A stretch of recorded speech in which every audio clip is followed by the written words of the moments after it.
And so, David, can you please tell me a little bit about yourself and your current company? Sure. My name's David Caines. I'm the Chief Operating Officer at Kenco Group.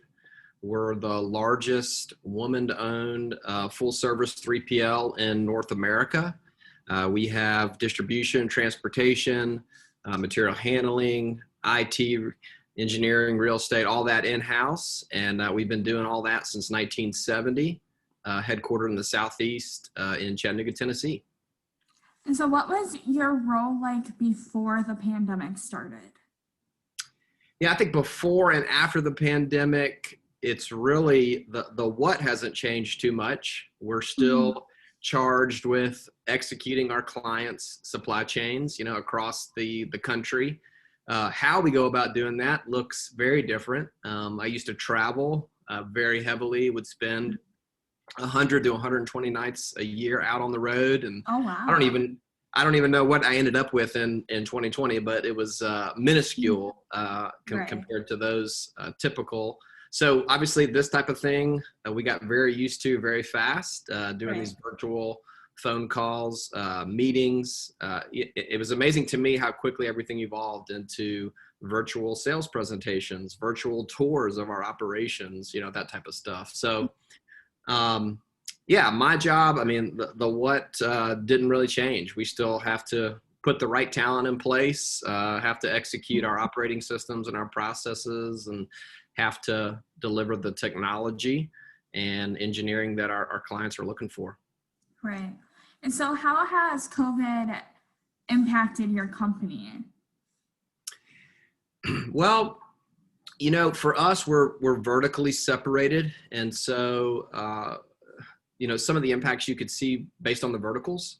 Some verticals were going like gangbusters, and just the volumes were through the roof. They were record years for those clients, and others there was a pretty precipitous drop. Some recovered, and some are still recovering. So those are impacts. I think other impacts are just in our protocols. Things look very different. The way we handle visitors look different. The way we handled sanitation look different. The way we approached housekeeping and scheduling, and there was just a lot of adjustments we made in order to navigate the COVID world and the challenges that it presents, all in an effort to do what we could to provide the safest environment for our employees day in and day out, and take care of them and allow them to take care of their loved ones. So, in what ways have you kept the supply chain rolling then? Really, I'm super proud of our record. We did have a few buildings throughout 2020 that went down for 24, sometimes 48 hours. Okay. Typically, we would exceed some thresholds, some of our own internal thresholds. We would bring in an industrial hygienist, go through the building that way, and get it safe again for our employees to be there, and then stand up again and run. So. We had great uptime really throughout the year. And I think that was really clear in talking to our clients. When you look at the voice of the customer, you look at our net promoter scores for both the spring and the fall. We end up touching most of our clients in both of those. And there was a very loud affirmation of their thanks, and that they were very pleased with how we executed and performed throughout 2020, and kept things moving for them and kept their supply chains moving. Mm. I think something that is going to be so prevalent when we look back on 2020 is how companies care for their employees, because a lot of times people don't feel like that if they're just working like the general 9 to 5 job. But because of the pandemic, people really get that feeling now that your employers, no matter how big your company, really do care about you. And it just seems like that with what you've been saying about all the sanitation and the cleaning. Yeah, absolutely. Safety's always been and always will be a huge focus for us, but and it was fascinating to me how our overall safety actually improved. I think because everyone was so focused on COVID safety every Mhm. day, day in and day out. You can't forget it. You got a mask on your face. But it actually created just a lot of, I think, mental engagement in safety at every moment. And we saw improvements in safety across the board, not just that we take care of people from a COVID perspective and from fighting positive cases and keeping any type of community spread at work, eliminated, but just in general safety, just the cuts and slip, trips, and falls that you might normally see. We had a dramatic reduction in that even in 2020. So we were really proud of that. And we have amazing team members and associates, throughout the country who made that happen. Mm-hmm.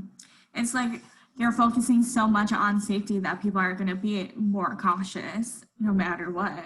Exactly. Yeah, that's exactly what happened. And we saw it play out in all of our numbers and our incident rates. So it's a great year from a safety perspective, which is maybe ironic to say in the midst of a global pandemic. Do you think people are going to continue to have that mindset outside of the pandemic? I think so. I mean, I think this has changed people's, views and landscape in a way that will stick in some ways. It'll probably be interesting to see how all of it plays out and what's still there, 2 or 3 years down the road, what has just become a best practice and the way we work, and what maybe has dissolved a little bit or melted away. So it'll be interesting to see how all that plays out. Right. I interviewed my dad for this series because he works in a warehouse, and I asked him that same question, and he said that he doesn't think that masks are going to go away anytime soon, that like even 3 or 4 years out from now, people are still going to be wearing them. It might be optional, but people will still choose to have them on. Yeah, you took the words out of my mouth. I think a lot of employees are just going to choose to continue to do it. They're just realizing, hey, I can protect myself from the regular flu and the seasonal flu in a way, right? Doesn't have to be this global pandemic. And so I think we're going to see folks choose to do that. It may not be required once we get past all this, but I agree with you. I think some folks will choose to keep it up. Right. And so in what other ways do you predict the supply chain will change because of the COVID pandemic? I think the most obvious is just the profile of orders and volume. I mean, we all have heard those stories, but truly e-commerce was already on a boom, and the acceleration that COVID caused is hard to get your mind around. I mean, whether it was 3, 4, 5 years pulled forward, that change I think is obviously here to stay. We were already going to be on that path. I don't think we've arrived at a place we weren't going to already get to eventually. We've just gotten there much, much sooner than anybody ever predicted. And I think that's here to stay. We have clients that we designed the solution kind of pre-COVID, and then we implemented maybe towards the end of 2020. So somewhat not post-COVID, but well into the COVID mix.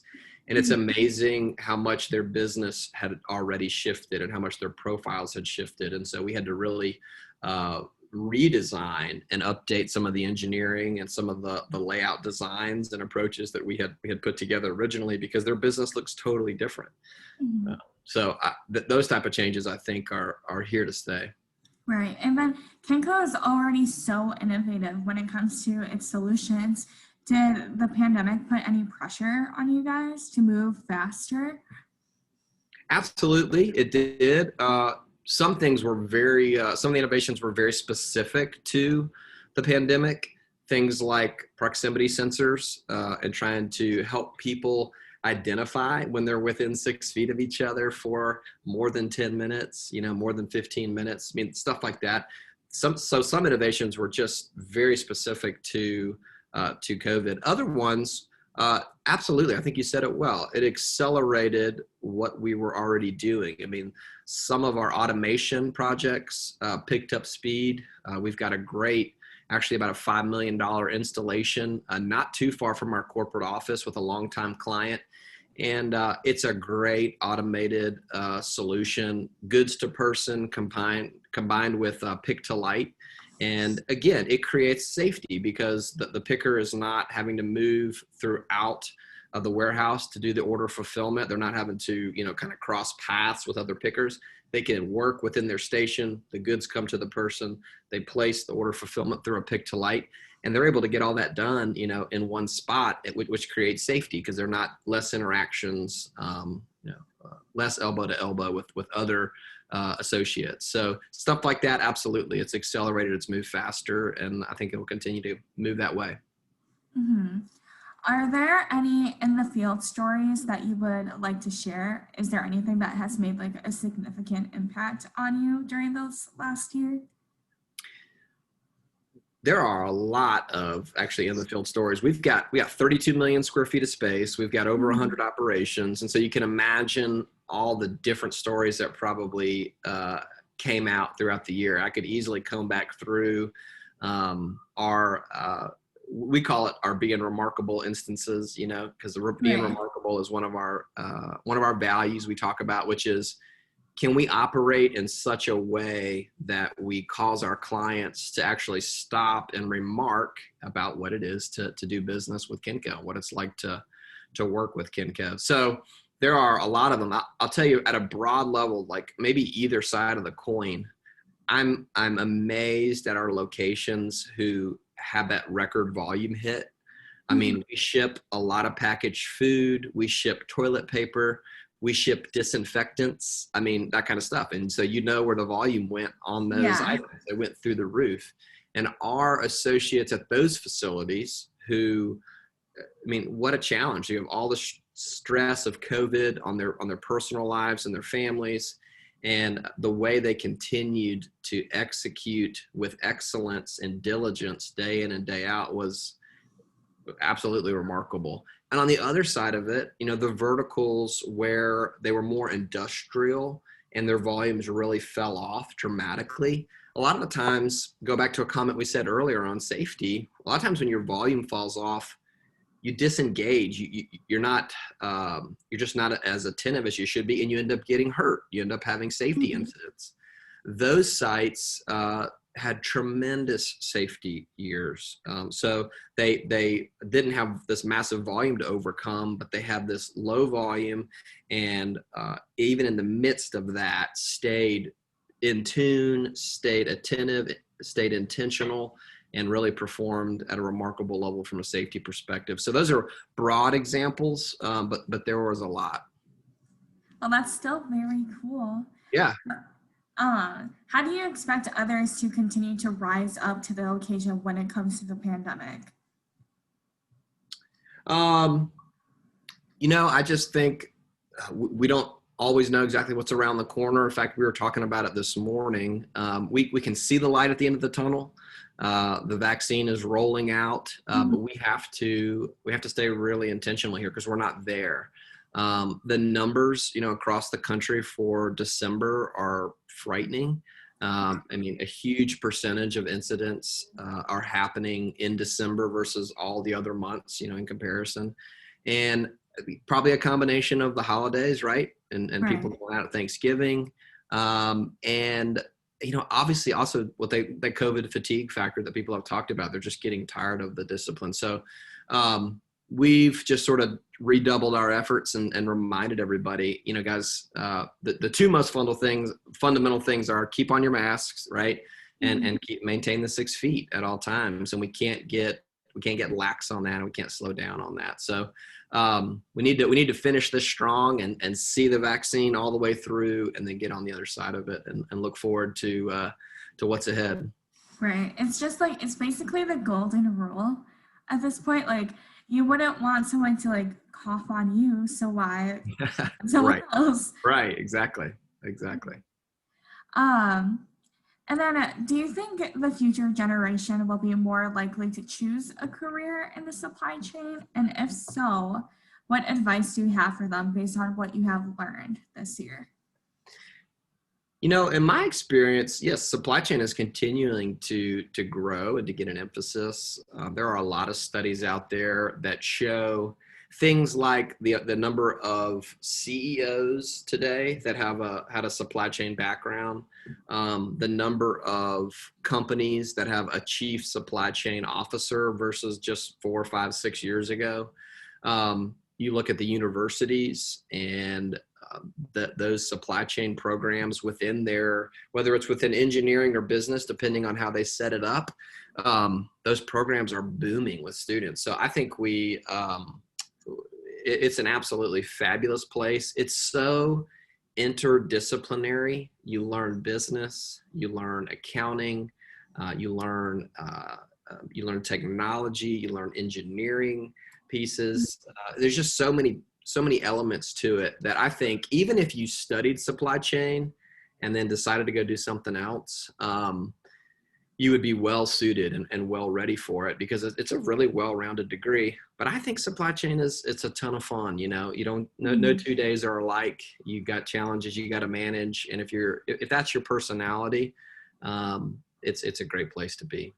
Right. It really it's a very cool industry because it touches every single person and it helps revolve the world. So I guess that's part of the reason why we're making this series today, because the supply chain really got the light shine on them in 2020, and it really pointed out how crucial the industry is, because it's people like you and it's Kenco who help keep our goods moving and help keep us safe as we were told to stay home this entire time. So, David, this is the last question I have for you today, but in your opinion, what does it mean to be considered a frontliner or an unsung hero? For me, it was amazing for our associates, I think, to realize we have some jobs, I think they understood how important their jobs were.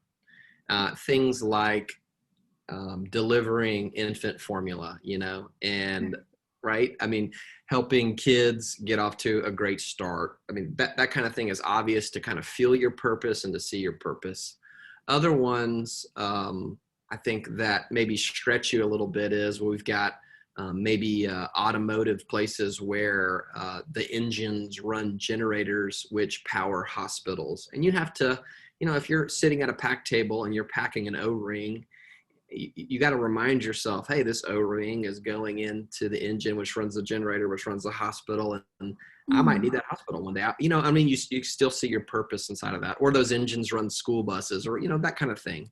But we've got a lot of jobs where I think they had a hard time sometimes connecting to purpose, but what they saw in terms of being unsung heroes and being essential and frontline workers is that every single one of these supply chain jobs absolutely, makes the economy turn over, makes business happen, allows people to live their lives, day in and day out. And without our employees, our amazing employees across the country, there would be a lot of businesses, a lot of industries that would have slowed down dramatically, and the impacts would have rippled not just throughout our country, but honestly, around the world in a lot of circumstances. So an unsung hero to me is these places where their work is truly essential. Their work truly turns the wheels of the economy day in and day out.